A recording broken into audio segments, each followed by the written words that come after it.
If you have periodontal disease, you may already have had a special cleaning called scaling and root planing. You also may have had periodontal surgery. The dental cleanings recommended after these treatments are called periodontal maintenance therapies, or PMTs. Periodontal maintenance involves a cleaning that is deeper than a normal cleaning in a dental office. Patients with a history of periodontal disease need deeper cleanings because periodontal pockets have formed. Pockets are spaces between the teeth and gums where plaque and tartar form.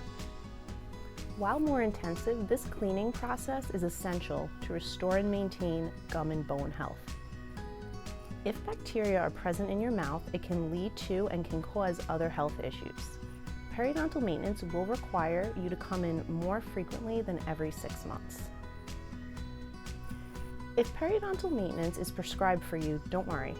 We work with every patient to ensure comfort during the procedure.